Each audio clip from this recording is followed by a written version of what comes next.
Okay, family. Peace, everyone. Peace, everyone. Hotep. Hotep is an ancient Kemetic word for peace. Welcome. I want to thank you all for being here with us today for this special event that's hosted by Black Lives Matter at School Collective at SUNY New Paltz, the Sojourner Truth Library at SUNY New Paltz, and the Department of Black Studies at SUNY New Paltz. And for those who may have came in late, in the spirit of building community, we invite you to share where you are currently joining us from and something that brings you joy. Where are you joining us from and something that brings you joy? Go ahead and put that into the chat. As we gather here today for this important conversation, we take a moment to acknowledge that Black History Month is not just a time of reflection, but a call to action. It is a time to honor the vast contributions of Black people across history while also recognizing the ongoing struggles for justice, equity, and liberation. Black history is more than a collection of moments from the past. It's living, it's breathing, it's a force that continues to shape our present and future. From ancient African civilizations such as Kemet, otherwise known as ancient Egypt, which contributed to the foundations for knowledge preservation, to the Black librarians, scholars, and activists who have fought for access to education and information. This legacy is one of resilience, resistance, and transformation. This event, celebrating Black librarianship, is dedicated to this tradition. The work of Black librarians has been essential in preserving knowledge, amplifying Black voices, and ensuring that our stories are told authentically and accessibly. By engaging in this discussion, we honor that legacy and commit ourselves to fostering inclusive spaces of learning, advocacy, and empowerment. We recognize that Black history cannot be confined to a single month, nor should it be.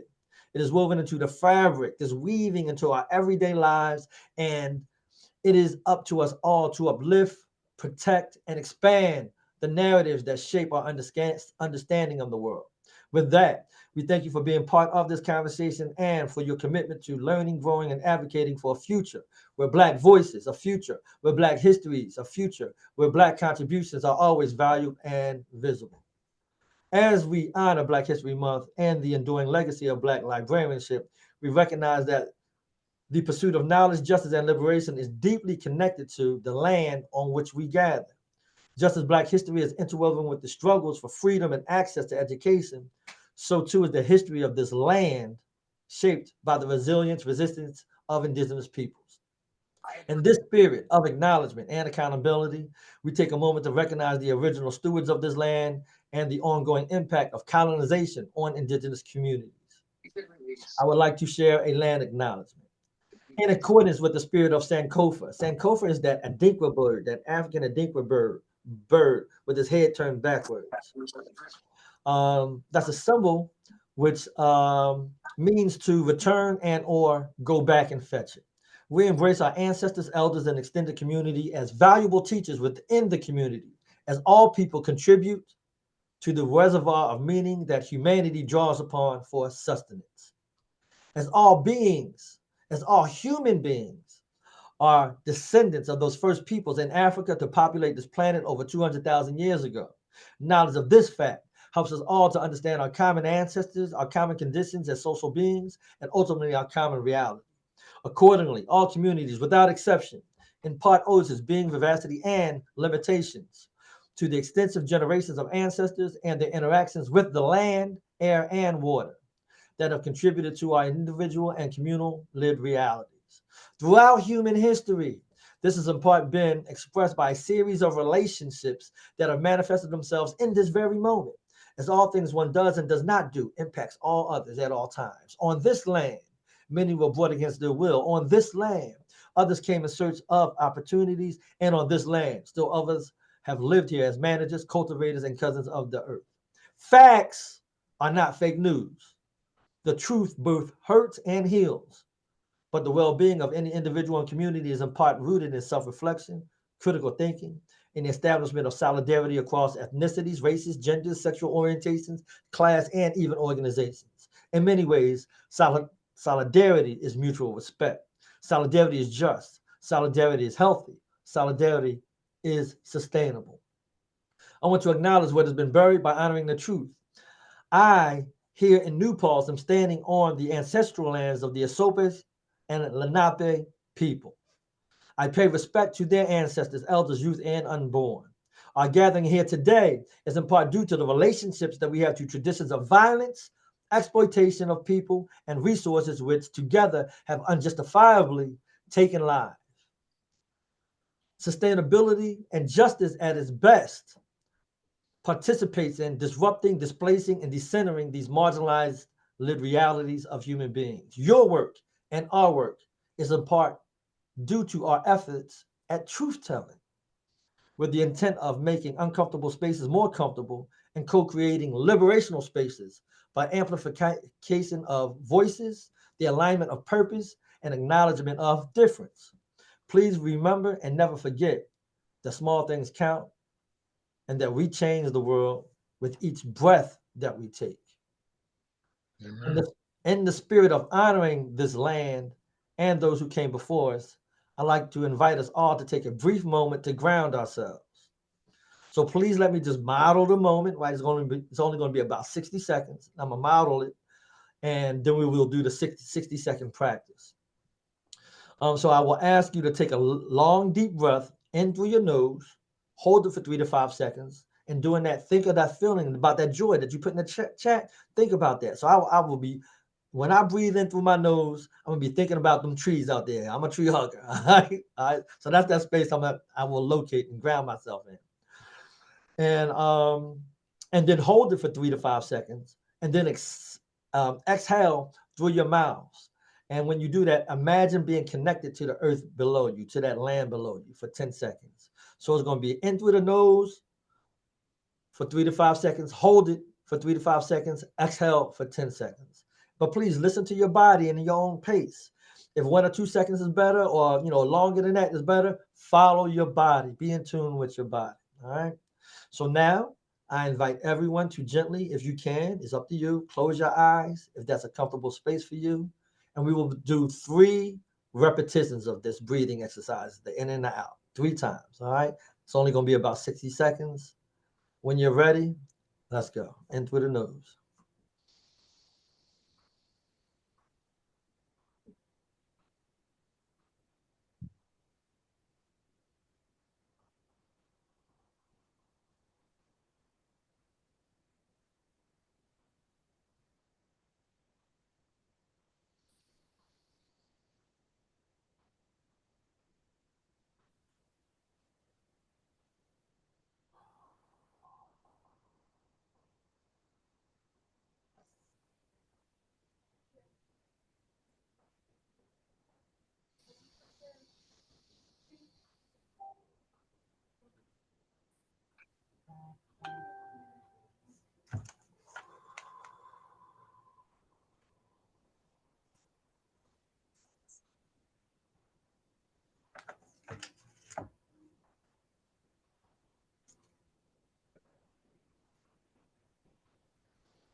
When you are ready, slowly bring your awareness back to the room.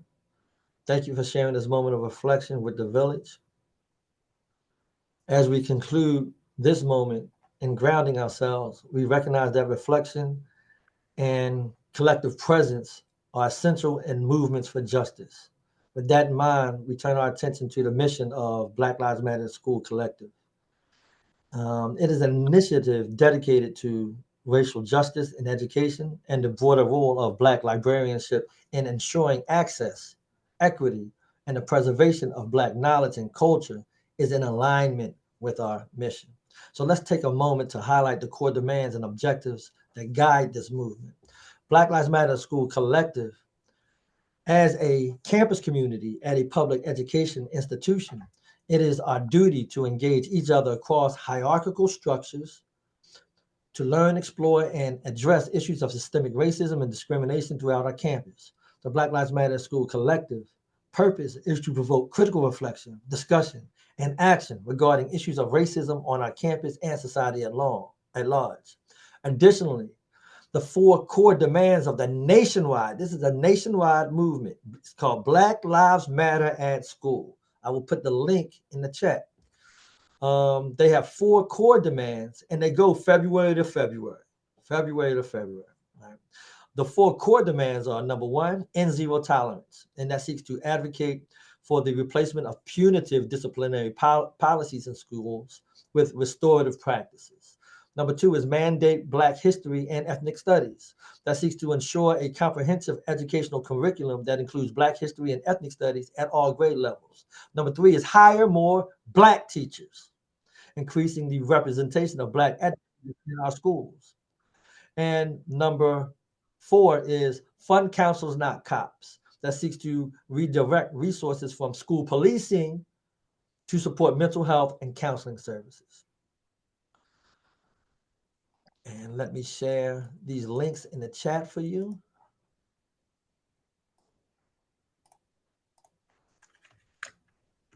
There you go.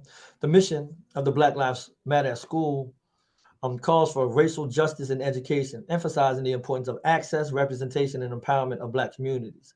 Libraries have long been central to this work, serving spaces of learning, refuge, and activism. The legacy of Black librarianship is deeply rooted in this fight for equity, ensuring that Black stories are preserved, Black voices are heard, and that knowledge remains a tool for liberation. From the archives of ancient Kemet to the groundbreaking work of Black librarians today, this tradition of resistance and empowerment continues. This legacy of Black librarianship can be traced back to its origins in the history of Africa, long before the establishment of modern libraries and information systems as we know them today. In ancient African civilizations, particularly in ancient Kemet, Black peoples were the custodians of knowledge, culture, and wisdom. It is within these foundational societies that the practice of preserving, organizing, and transmitting knowledge began. Kemet, or Egypt, often regarded as the cradle of civilization, held knowledge in high esteem.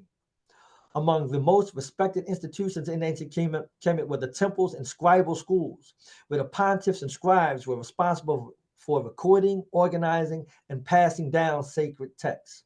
Scribes applied a complex system of hieroglyphics, but they didn't call it hieroglyphics. That's a Greek word. The word that they used was called medunecha, to preserve rich religious, philosophical, and historical ideas.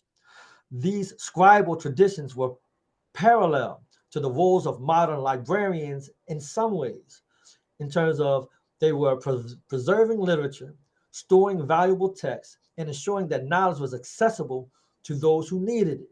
The concept of divine libraries in Kemet played a pivotal role in protecting not just sacred religious records, but also inclusive schools of thought defining societal orders.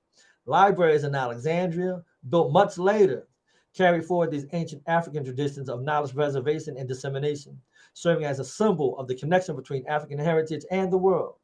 As as the African diasporic community spread, particularly through the enslavement of African peoples by way of the transatlantic slave trade, the role of Black librarianship has evolved. It wasn't just about preserving culture. It became essential to resisting, silencing, reclaiming history, and fighting for cultural representation in the modern world. Today, Black librarianship continues this rich tradition by advocating for the representation of African and African American histories, intellectual traditions, and social justice issues. By looking back, that's that Sankofa, right? By looking back to the wisdom embedded in that cultural, religious, and intellectual life of ancient Africa, Black librarians continue to be the vanguard of preserving knowledge, instilling empowerment, and nurturing future generations of change makers. Tracing Black librarianship back to its roots leads us back to intellectual rigors of reverence for knowledge. It's important for us to understand that these custodians of wisdom and these early practitioners ensure that cultural and historical narratives for their people were not just preserved for our generation, but also preserved for world generations. As we reflect on this enduring legacy of Black librarianship, from the revered libraries in ancient Kemet, we are reminded that the pursuit of knowledge and commitment to preserving this cultural heritage remains timeless. People of African descent are human beings, and they have been doing human things since they were human. Humanity did not start with anything post-African. This historical journey is brought vividly to life by our esteemed speakers, who carry forward this tradition with passion, innovation, and dedication. It is my great honor to introduce the panelists who will share their unique perspectives and experiences with us this evening. Each of these distinguished professionals has made significant contributions to the field of librarianship, actively working to expand access to information and empower communities through education and cultural preservation. Their work is a natural extension of the rich intellectual heritage we have just explored. Please join me in welcoming Andrew Sekou Jackson, who is an adjunct instructor at Queens College Graduate School of Library and Information Studies at CUNY and York College, the Black Studies Program, History, Anthropology, and Philosophy Department at CUNY, and a member of the Queens Public Library's Board of Trustees. Marva DeLoach, retired professor, head technical services, and collection development librarian at Diablo Valley College, Pleasant Hill, California, and former adjunct professor at San Jose State University. Is also a co-editor with the E.J. Josie of Handbook of Black Librarianship in the second edition. Michele Fenton is a monographs catalog librarian at the Indiana State Library, the secretary for the executive board of the Black Caucus of the American Library Association, Incorporated, and the creator, blogger of the little-known Black Librarian Facts blog. Together, they will illuminate the past, present, and future of Black librarianship, reinforcing its vital role in our ongoing journey towards knowledge and social justice. Now that we've had the opportunity to learn more about our panelists and their incredible contributions to this field and the world and our culture, let's dive into the conversation. To start, I'd like to ask our guest, what inspired you to pursue librarianship? And how has your journey been shaped by the legacy of Black librarians who came before you?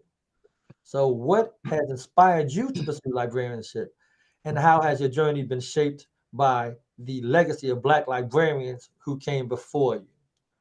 Dr. DeLoach, would you mind stepping into that space? Unmute yourself, Marva. Unmute yourself. Did I? Oops. Okay. Oh, I unmuted me. No, you're fine. You are fine now. We can hear you.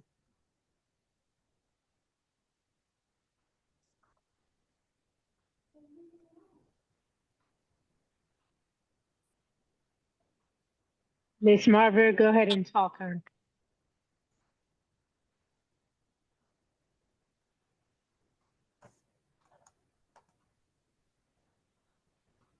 Yeah, currently we don't hear you, Miss Marva. I'm not sure what happened. Everything was straight.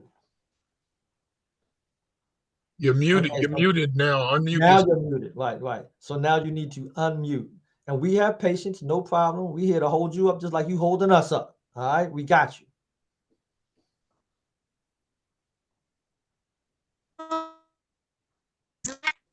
Do you hear me now? Yes. I hear you, but that crackling is in the back again. I can hear you, yes. Okay. Let me just let you hear me, okay? And go with. I'm sorry, Ms. Marva, that crackling. Remember we resolved that crackling problem before. So I'm not sure what you did to fix it. Can you fix the crackling?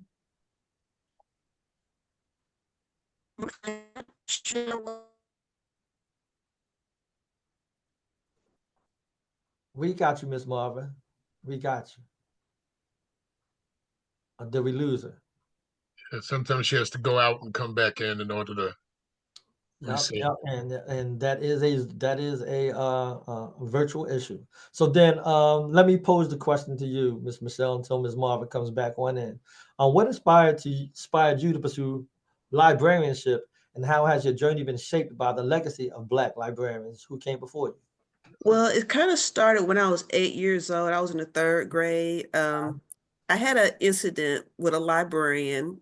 Um, at my elementary school, we had the big kids section, which was the fifth and sixth graders. I was in the third grade. I didn't want to read the baby books anymore, so I went over to I said, I saw this book over there on the display in the big kids section. I said, well, my teacher brings us back to the library next week. I'm gonna go get that book. And so then that week came, I went over and I got that book. I made a beeline for it, got it. It was in my hand about like 2 seconds and it was taken from me. Oh, The librarian looks at me and says, I don't think you can read that. And I look back at it. I wasn't being sassy or anything. I said, yes, I can. She says, oh, really? So she takes the book, turns a couple pages, hands it back to me and tells me to read it. I read every word on that page. And she was looking at me like, okay, I guess so. And I didn't realize the impact that it would have on me, but I decided, I'm gonna be a librarian, because I don't want nobody else having to deal with that because the teacher was white and I was the only child of color going over to the big kids section. And, she just automatically decided, this child can't read this, mm-hmm. but she didn't really know who she was dealing with at the time, that she was dealing with a future librarian. And I'm glad that she gave me the book, because otherwise my dad would have been up there. And I know she don't want to deal with no 6-foot black man, okay? So ex-Navy, I don't know if she want to deal with him. So, and my mom, she's 5'2", but my mom, you mess with her kids, you don't want that. So, but then later on, I went to undergrad, majored in biology with an intention of being like in some type of science. But then, I said, I don't want to do this. I want to go into the information, profession. So, took the GRE, went to UNC Greensboro and got my degree. My original goal was to go into medical librarianship. But then when I was in school, I had a knack for cataloging and I really liked it. And then later on, I found out there was a Black woman named Doris Hargret Clack. She was a Black woman cataloger, and she was instrumental in working with AACR2, which is previous before we had RDA. And I also heard about how Dorothy Porter Wesley was trying to, do some Afrocentric arrangements of materials at Howard University. So that really inspired me. And I did have good analytical skills. I really love cataloging. So that's what inspired me. And I'm very grateful to have chosen that path. I know some people said, well, this biology degree can open doors. I said, yeah, but I don't want to go through that door because this degree, the MLS has a door that I do want to go through. And I'm glad I went through that door. And I just want to say, I don't have any regrets.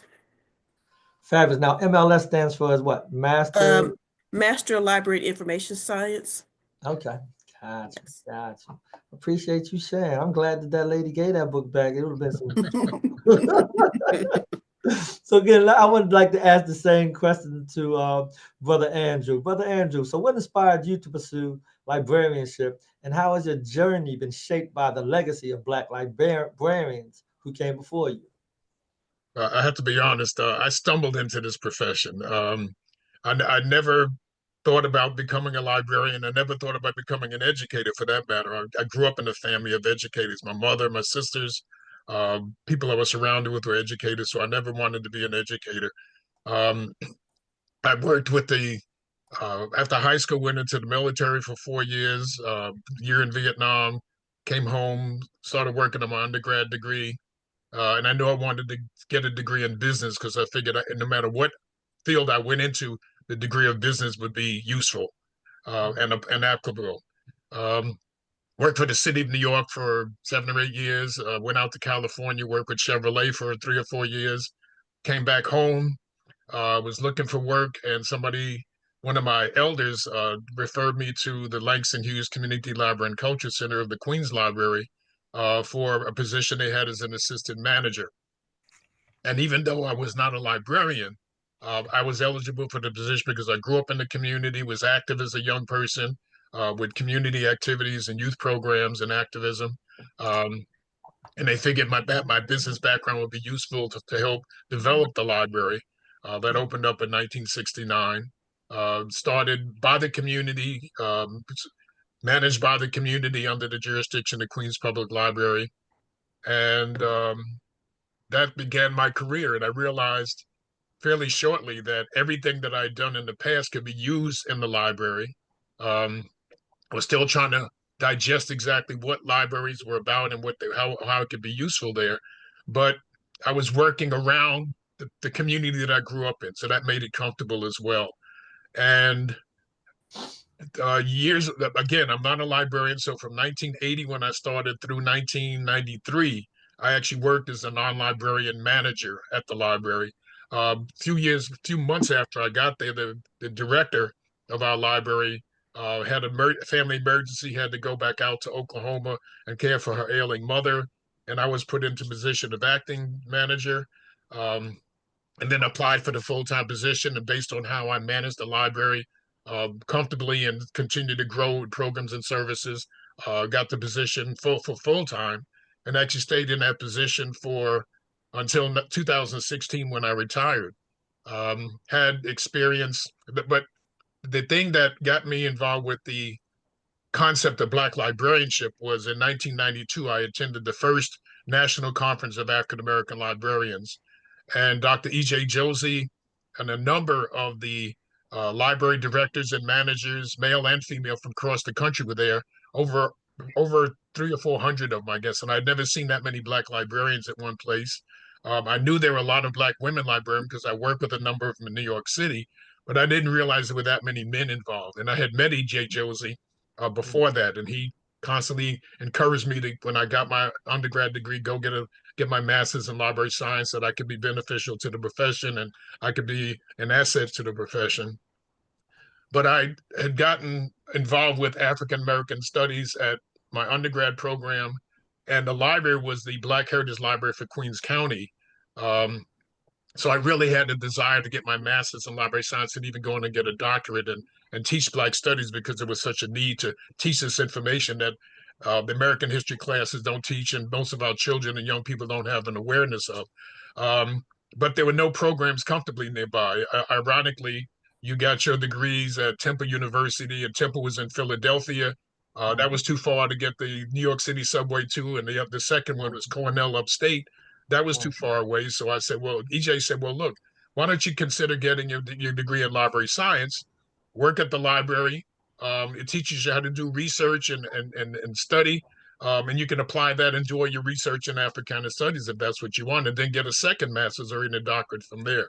So I did. I got my master's in library science, but that exposure to E.J. Josie became a mentor and a friend.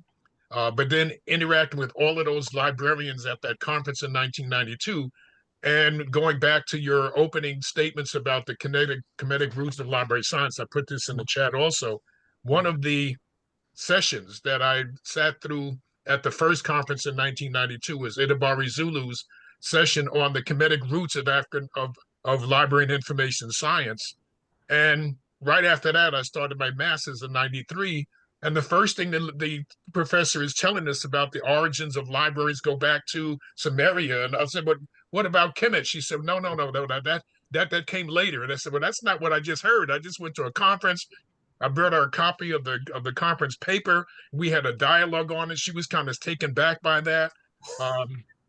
So interacting with all of the librarians and then reading EJ's books on Black librarianship that we had in our collection opened up a door to background information, history, the challenge, and you're dealing with social justice, the whole foundation of what EJ did with founding the Black Caucus, working in Georgia and other places as an activist, was all about social justice and the issues that EJ brought to the American Library Association about holding conferences in southern cities where we weren't welcome. We couldn't stay at the same hotels.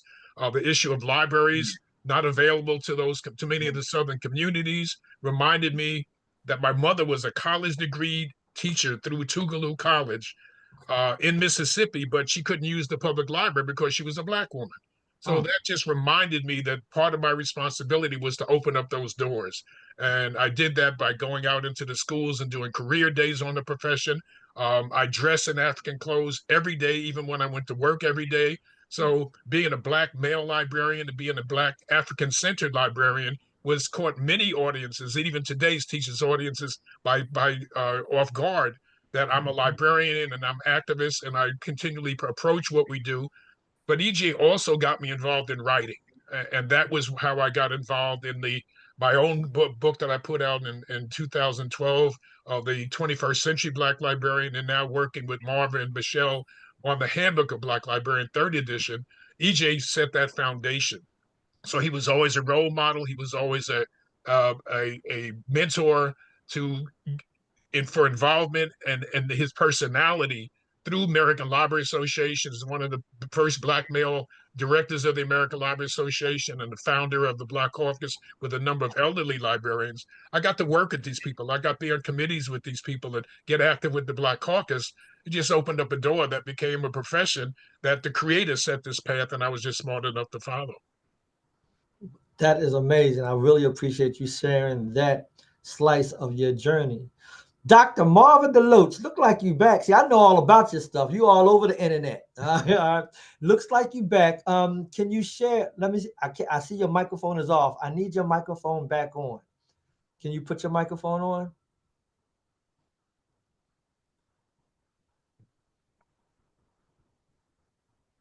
All right, looks like it's on now. All right, all right.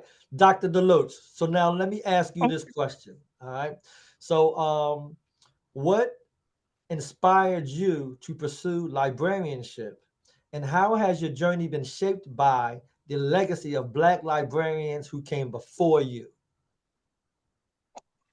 I think I've always been sort of joined at the hip with librarianship. I was a voracious reader from as far back as I can remember. My family used to say if they didn't see me, oh, she's somewhere reading a book. Well, most times they were correct, but I didn't correct them when they weren't. There were always books around in my house.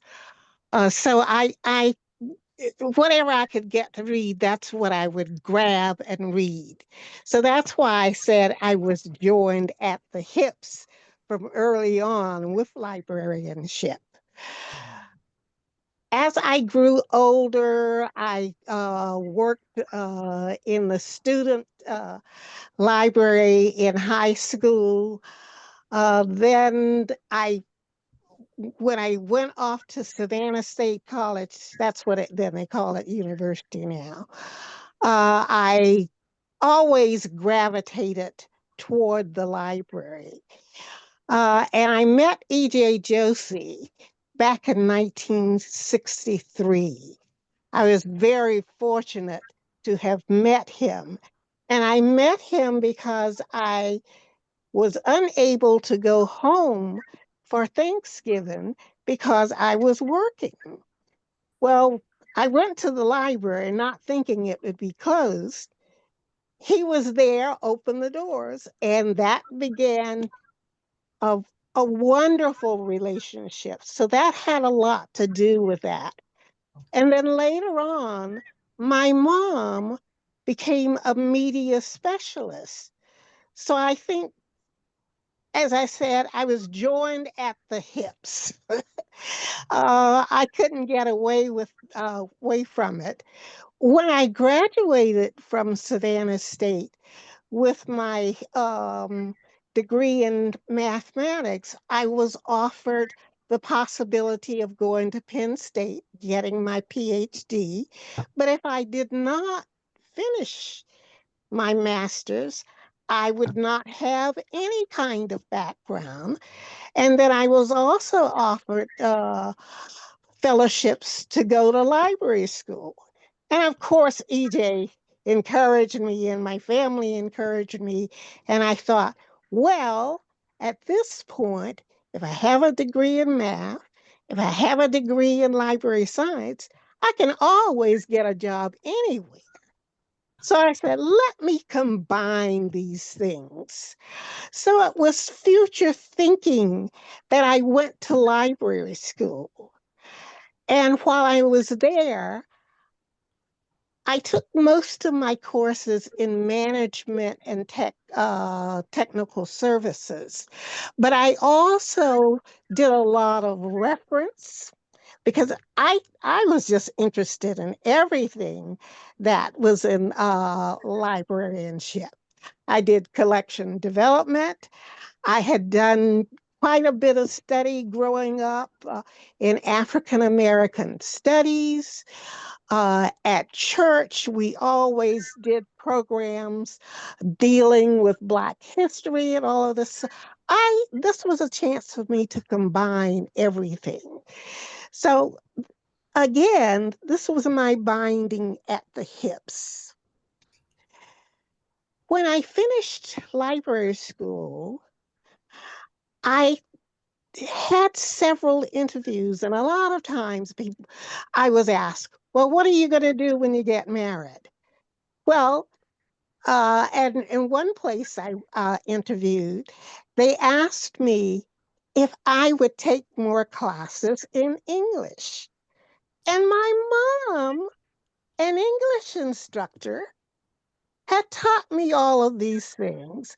And the person they wanted me to be on the same level as had not gone to library school or any of this. And I said, no, that's not for me. And I went to several other interviews. And when I went to Voorhees College in Denmark, South Carolina, something just clicked. It said, this is where you need to start. And I started as the technical services librarian, but at that college, it was sort of a community college. You also worked in reference. You did things across the board.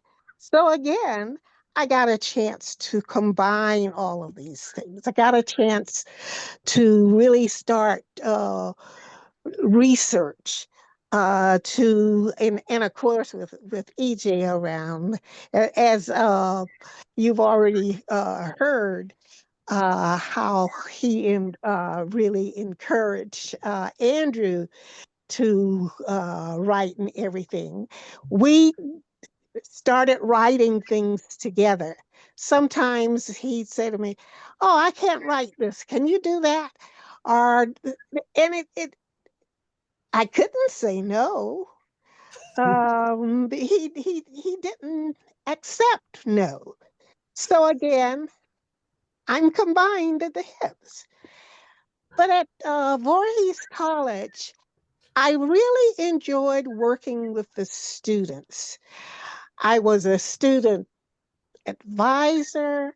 I mentored a number of students. As a matter of fact, one of the students that I mentored there wrote a chapter. She's retired now. She would always come in, oh, I'm going to become a librarian. And of course, I never thought she would. But then when she finished Voorhees, she went on to Michigan. And I said, oh, you really were serious about this. And she became fantastic.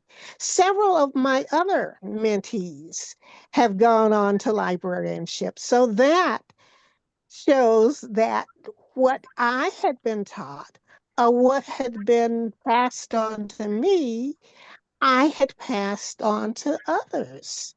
So again, I am joined at the hips. When I left Voorhees, I went on to Hampton Institute. Now they're called in Hampton University.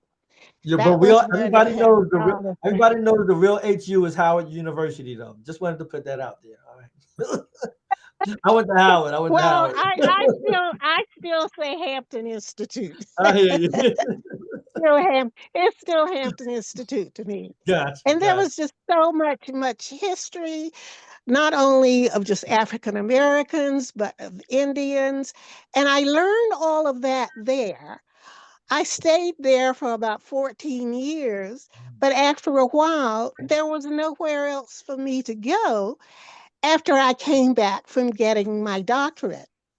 when I was at ALA one summer, the people at Pitt just glommed on me. Everywhere I went, there was somewhere at Pitt that said, "You got to come to school here. You got to come to school here."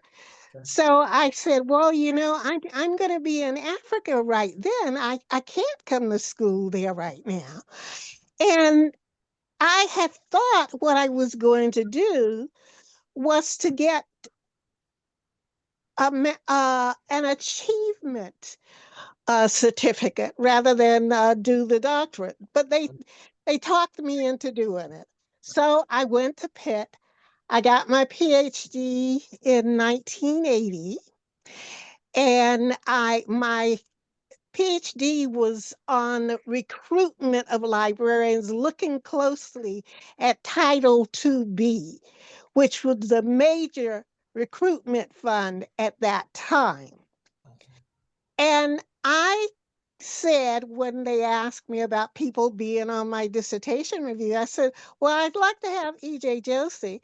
And they said to me, "Well, we haven't invited." I said, "Well, why can't I have E.J. Josie?"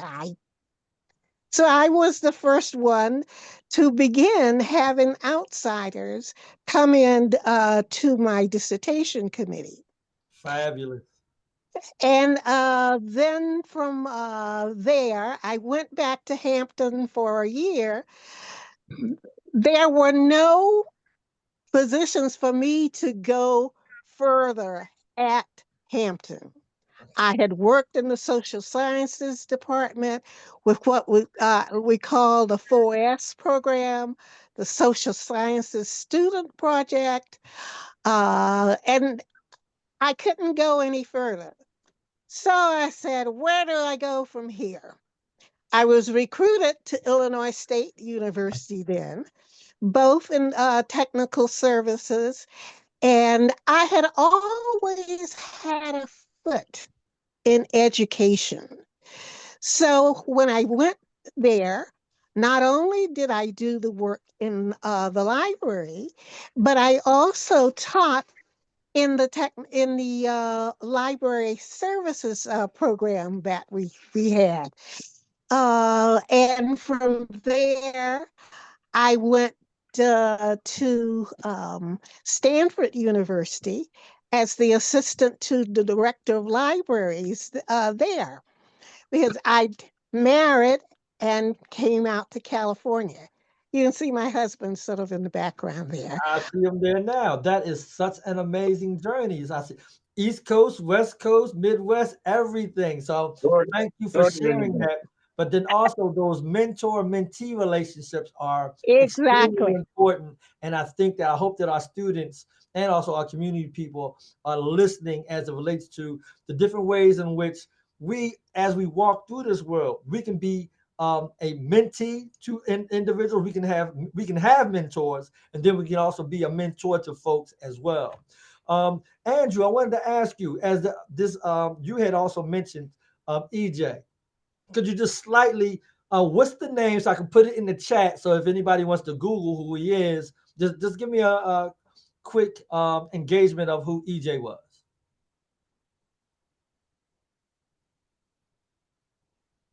Your microphone is not on. Your microphone is not on. Yeah. EJ has been an activist through his whole life. Before he got involved with libraries, with the NACP in Georgia, at the university, when they wouldn't allow him to be part of the Georgia Library Association.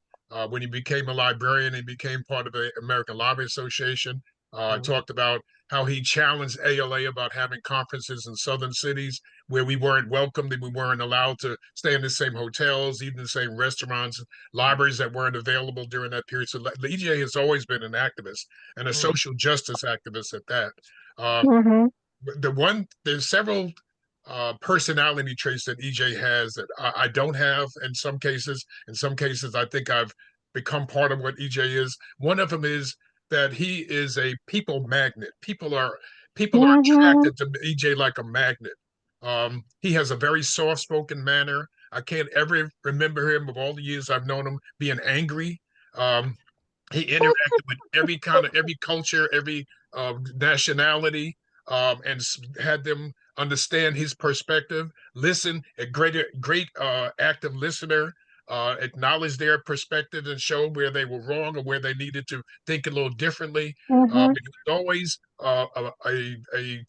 a warrior for improving the plight of librarianship and improving the profession so that it was accessible to everybody. Everybody, no matter where you're from, should be accessible in the library, and libraries should be available in every community. And I think those are part of the things that made EJ who he was. He took all of that and then he started doing what we all need to do, and that's writing it and documenting our history and our culture.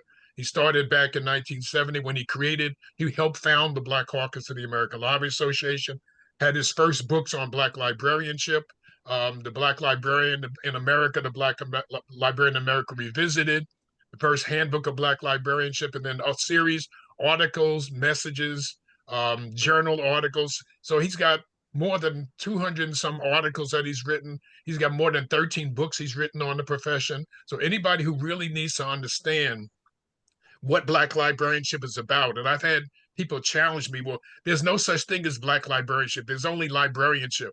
And I say, well, that's like saying there's only American history. Well, Black librarianship is one of those chapters of American librarianship, and American librarianship is one of the chapters of librarianship.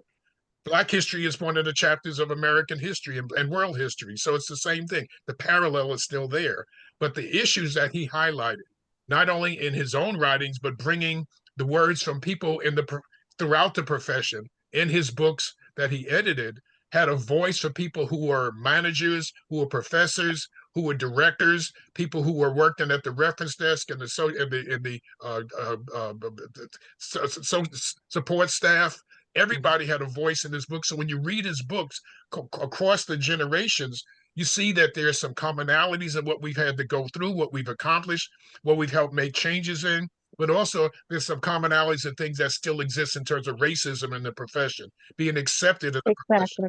And it wasn't just good enough to have that degree.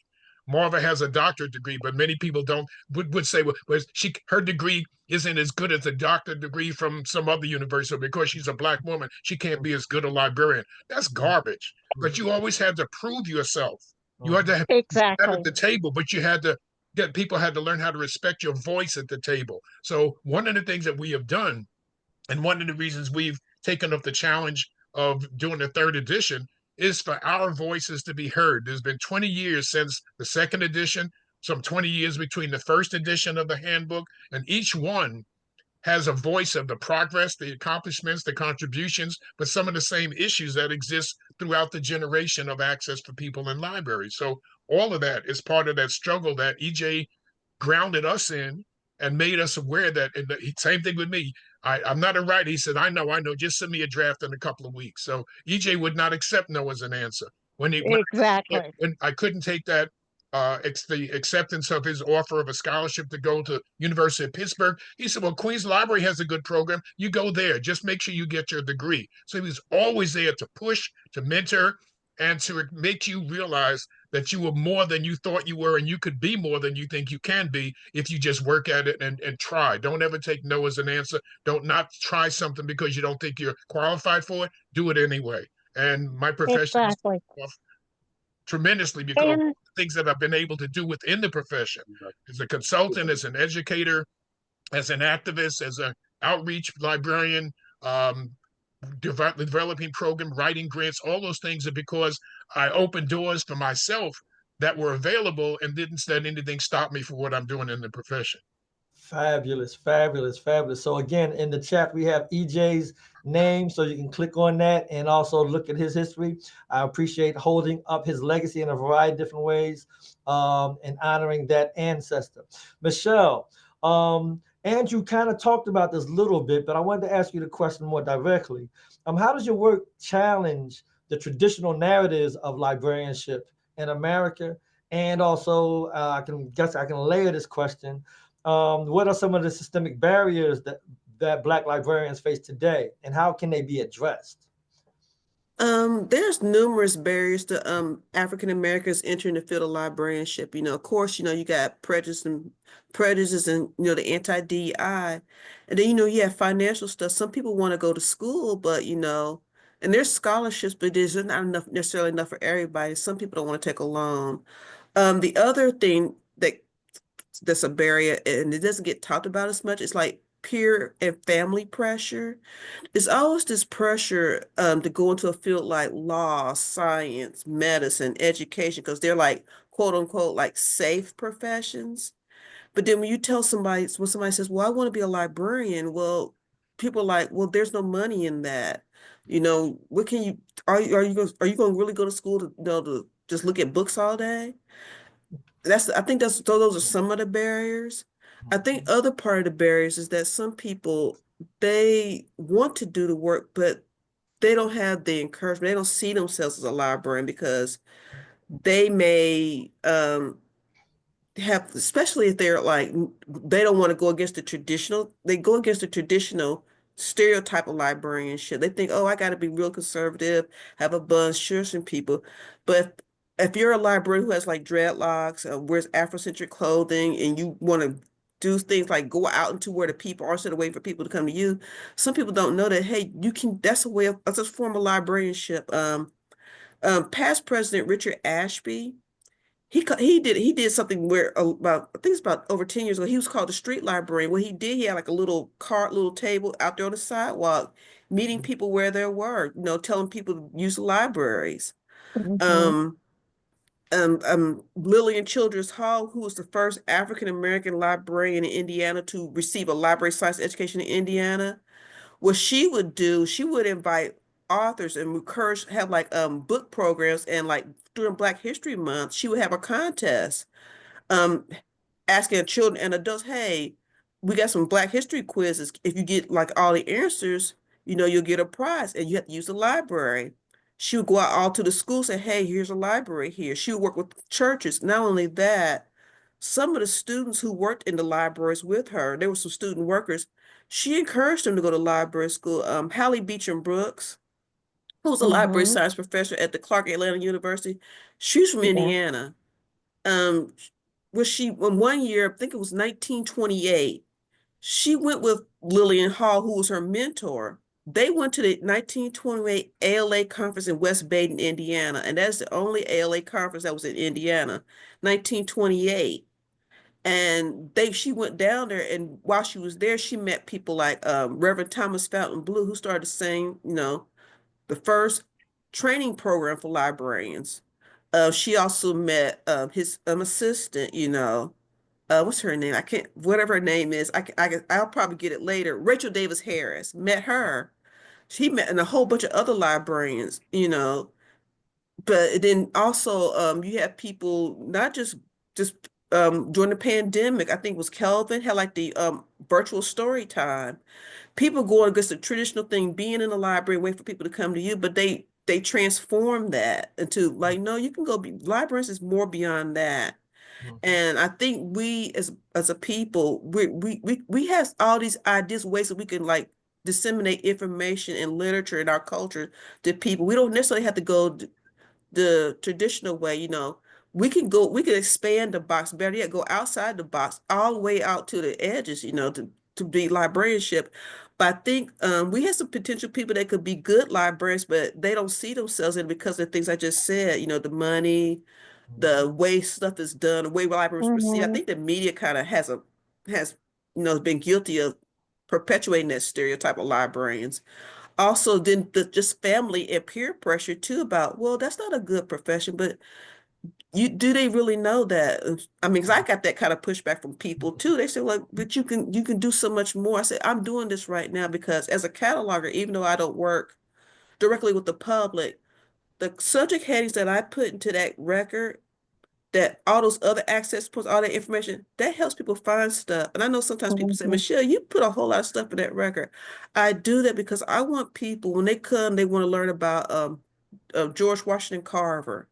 I want them to be able, when they search that catalog, they could pull up every single thing that that library has in the catalog on George Washington Carver.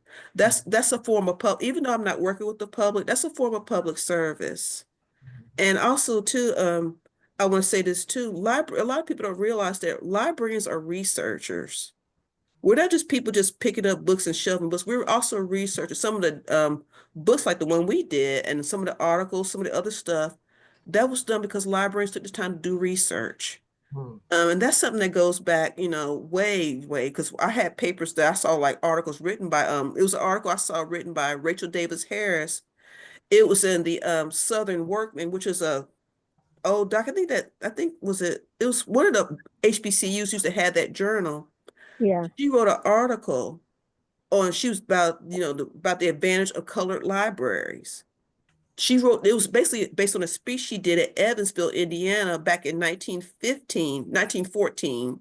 That was the first Carnegie Library for African Americans in the North. And she was the keynote opening speaker there. But I just want to say, I just think, it's all those challenges, but, we as a people, we could overcome those challenges. But I think some of us, because we never might not have had the encouragement and the right folks around us to really push us, to push our way through. We as a people, we're formidable libraries, like Andrew said about back at the libraries starting back in Africa. We've been in this game for centuries. And Yeah.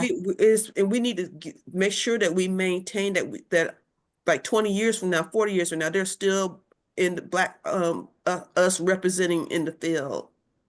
Thank you so much. Thank you for exposing a lot of those stereotypes. One thing I like to talk about, and I'm not going to get into too deeply, but Black Studies has some of those similar challenges. I have Black students say, why would I want to take a Black Studies class? Or what can I do with that? And they get pushed back from the family, all kinds of different things. And then I tell them, well, you have astronauts that were Black Studies majors. Michelle Obama was a Black Studies minor. You have CEOs. So I went down the list, and then get them in the door. And then once they come in, once the door is open, it changes their lives. Right? It changes their lives.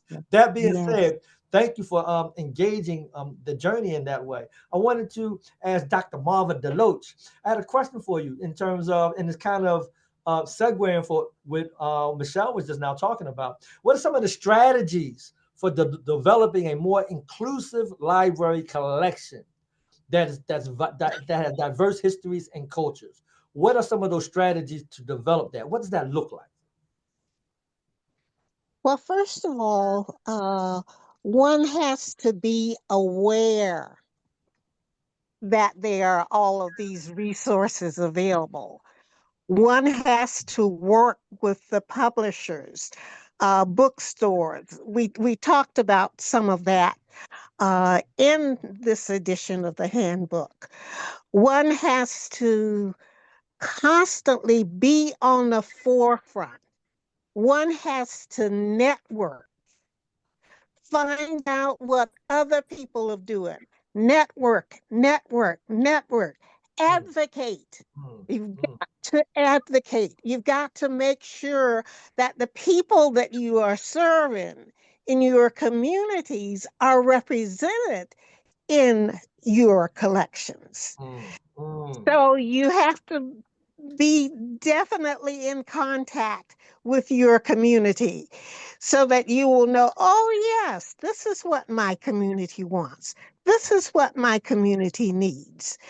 So those are just some of the minor strategies, but it's something that is ongoing, that one must always be in the serving.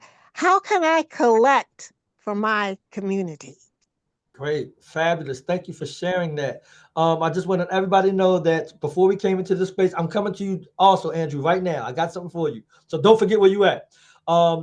This presentation today was scheduled for 5 to 6 o'clock. We had a late start because we knew people were still coming in. That being said, at Black Lives Matter School, when we do our endings, if our guests are willing to, we will do a soft closing. So that's what we are doing now, everybody. Just want everybody to know we're soft closing. So our presenter said that they are willing to stay an extra 15, 20 minutes. I just want to let y'all know that is the case. So we can ask some questions. Andrew, so I want to pose this question to you, but don't forget what you wanted to respond to.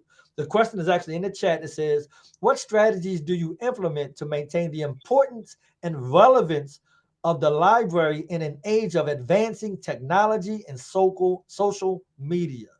Right, so that's the question. But go All right. ahead. So I'll connect to Marva's comments first. And if you are in an environment where you are serving the majority community and not the minority community, we can go into the whole discussion about that. But if you, for example, I remember when I taught in graduate school, I would remind students, most of my students came from out in Long Island. And most of those communities out in Suffolk County, Long Island, are pure white communities, and they may have a sprinkling of others. And I would always remind them that it is just as important in those majority communities to have a well-balanced collection of books on every culture, because the majority community would have a different understanding of who we are as allegedly minorities if they read our books and they heard our stories and interact with us on a regular basis rather than looking at us through the news and the media.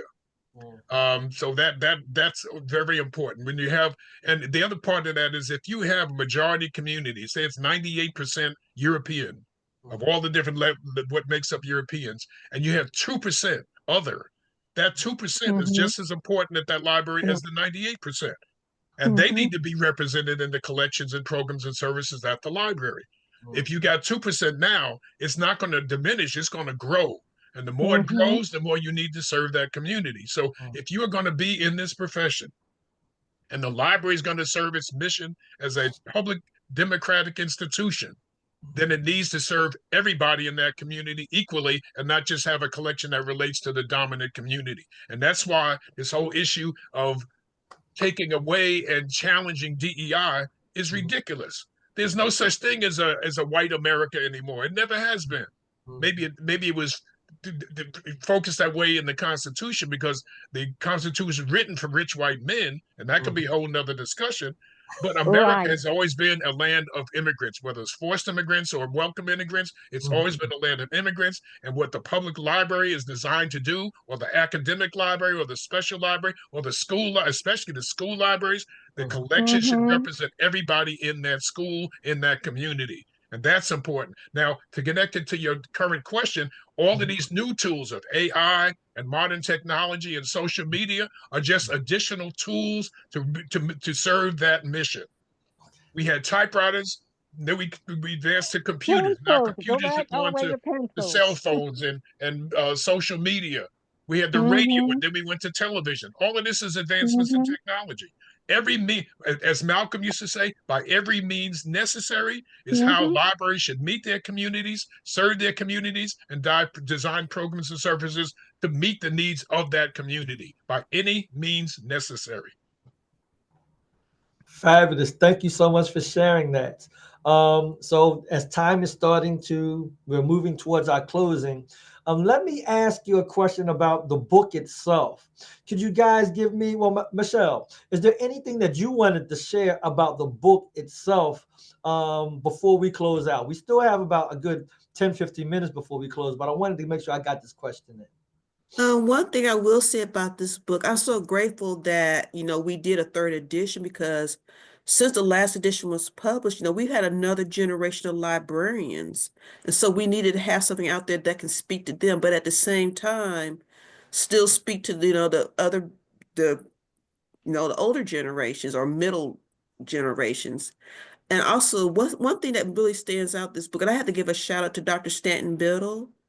Unlike the other two editions, this one has more historical information in regards to the Association of BCALA. And because I remember he reached out to us and said, hey, I got all this information about, about the caucus. Do you guys want? We said, oh, yes, sure. And I'm glad we did because, like we said earlier, it's important that we document our history and know our history.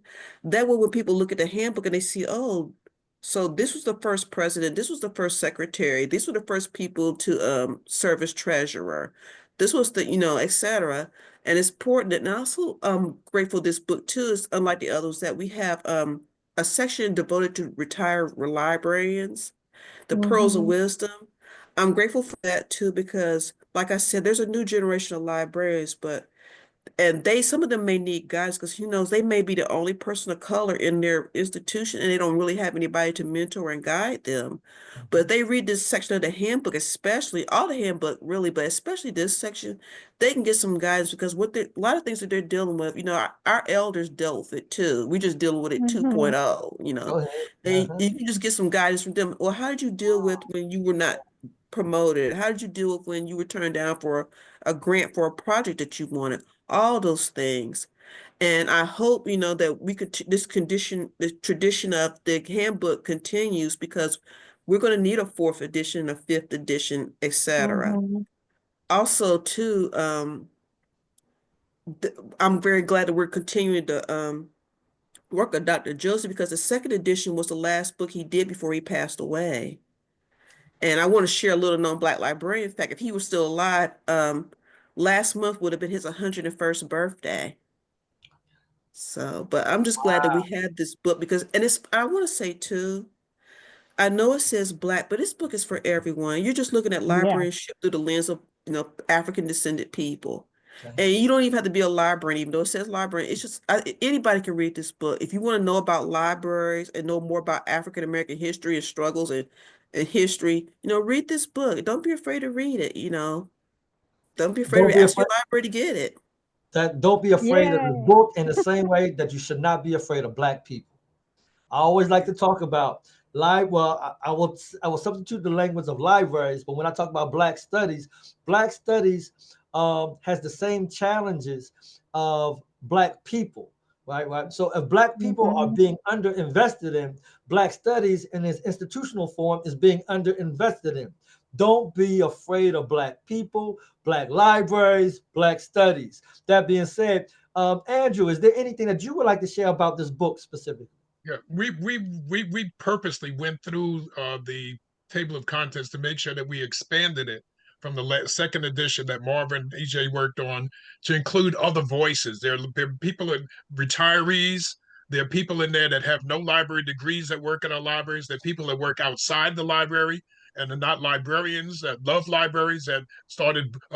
Wade and Cheryl Hudson, who started Just Us Books in New Jersey, I have the chapter in there about how they got the value of libraries in their lives, but also why they started a publishing company and how the library has been connected to helping to promote the material that comes out of their bookstores.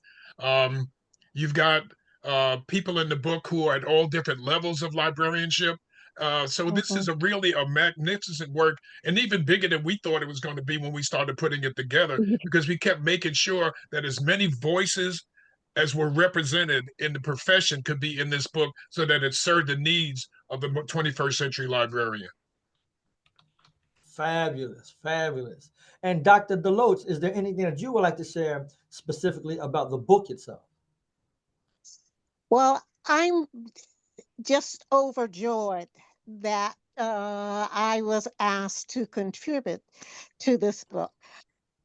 I say that I'm retired, but I got into the book. I've learned so much from both Andrew and Michele, and it was just a wonderful experience.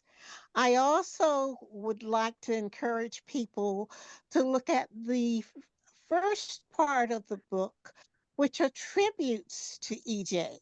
And this book is sort of a tribute to EJ. And as I really read through, I'm beginning to go back and read through again everything and how often EJ's name comes up. I said, oh, I didn't know that. And I thought I knew him well since I knew him from 63 until actually I was at his home the day that he left us because he'd asked if I would come to see him.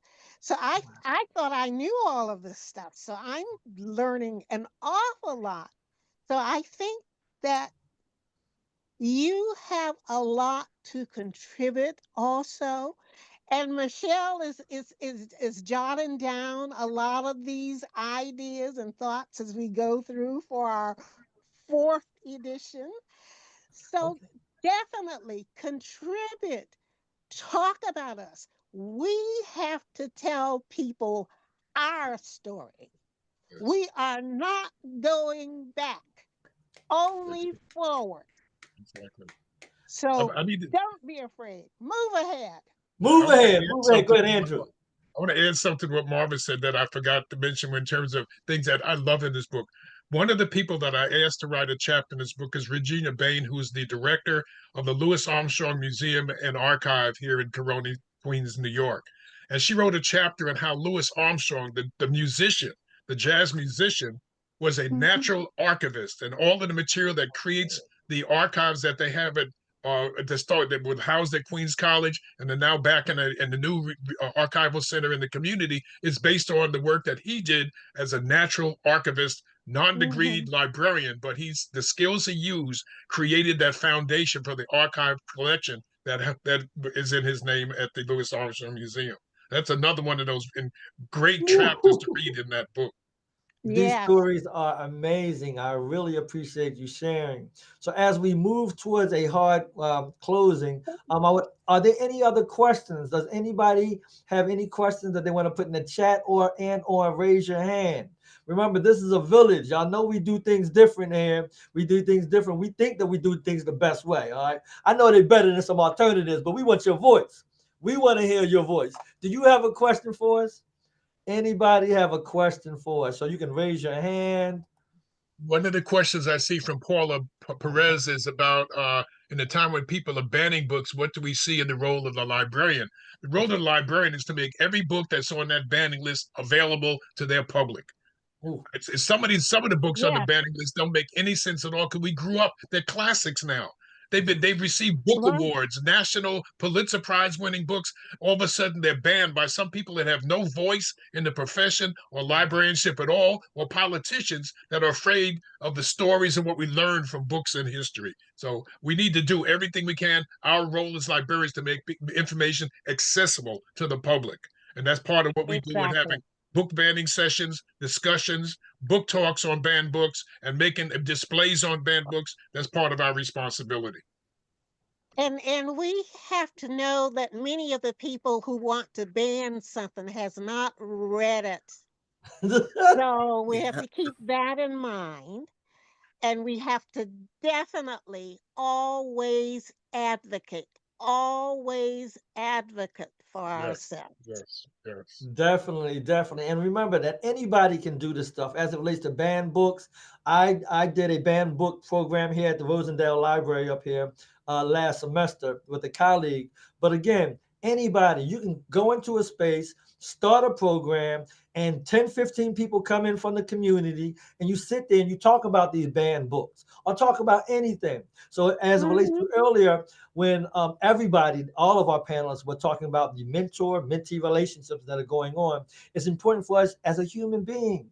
You have that power to mentor other people, right? And Mhm. also don't be afraid to sit down and listen to other people as we Yes. move forward. And at Yes. any age, let's Mhm. continue this tradition in a variety of different ways. So let me, I don't see any other questions here. Oh, there is one. Oh, go ahead. Yeah, she asked about advice about aspiring librarian. Advice? Become a librarian. Everything you did in your life can be used as a librarian. There are scholarships available at the local level, the city level, the state level, the federal level for you to get your graduate degree. There are fields that need to see this visibility of Black librarians, and you will not be disappointed in the job that you have. I tell my students, and I tell any community I talk to, if you have half the fun that I've had in my career over 40 Mhm. years in this profession, if you have half the fun I've had, then you've had a life that you will never forget. You'll never regret becoming a librarian. Mhm. Woo, Mhm. let them know. Let Yes. them know. Yes. Yes. More power, more power. So that kind of spoke to the question I was going to ask. My final question was going to be, what do you hope the future of Black librarianship looks like? And what steps can we take both individually and collectively to ensure that this legacy continues to thrive? Is there anything that anybody wants to add to that question? I think each of us has an answer, but I think the more librarians we have, the more visibility we have, the more contributions we Mhm. make, the more we avoid, the more voices we have at the table, the more contribution we make to the profession. You can't go wrong with that. Go ahead, Michele. Definitely. I have a thing at my desk I got from ALA a couple years ago called Wakanda Research Librarian. Maybe we could have our libraries be like Wakanda. I mean, I'm a Black Panther fan. That's what I was thinking about. Just like expanding the digital space, expanding the global outreach. And there's jobs available all over the country. I call it a transferable profession. There are jobs all over. You get tired of living in New York, you can go live in Colorado. You can live in Canada. You can live in the Caribbean. You can go to the continent. You can go anywhere and become a librarian. They need librarians all over the world. Fabulous, fabulous. And Dr. Marva DeLoach? Be visible. Be active, especially in your Black organizations, but don't stay in your Black organizations. Get out there and let people know who we are. This was so fire. I really appreciate y'all, not only as it relates to this particular contribution, but also the ways in which this gives me insight as to how you three Black librarians take up space, and not just simply take up space, but y'all change it as y'all move through it. And you guys are intentional about your power and intentional about amplifying those voices in our community. So I really thank y'all so much for that. Is there anything anybody else? Go ahead, Andrew, go. Would you allow me to close this out with a poem?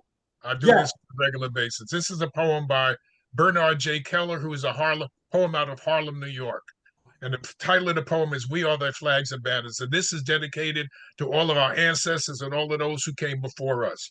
He says, we are their flags and banners, unfurled, flapping against the wind.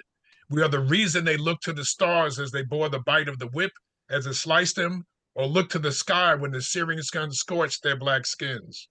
We are the product of their struggle, of their stubborn refusal to disappear without a trace. We are the words they could not speak and the thoughts they could not read. We are the words they could not speak and the thoughts they could not read. We are the dreams they dreamed and the hopes that they held. We are their legacy and we are their pride. We are their children. Peace and blessings. Peace and blessings. Listen, family, I had a little closing I was going to read, but at this point, I would do a disservice if I read it.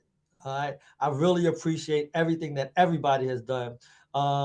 Continue to stay blessed. Continue to stay strong. Understand that this struggle is nothing new. In many ways, it's nothing new that we're going through. But we do honor the fact that, sometimes you got to breathe. Make sure you breathe, right? But make sure you breathe and just get back to work. I appreciate y'all. Michele Fenton, Andrew Sekou Jackson, and Dr. Marva DeLoach. I appreciate your contributions. We appreciate this book, and we want to make sure that this is recorded. All right, librarians, this is going to be recorded. So, and you can get access to this and link this up into your libraries and many others, including ours here at SUNY New Paltz. Appreciate everybody. Have a great day. Thank you. And a blessed week. Thank you for this opportunity. Thank you so much. Yes, thank you. Peace. Thank and you. I'll see you all on Sunday. Okay. This is fantastic. This is great.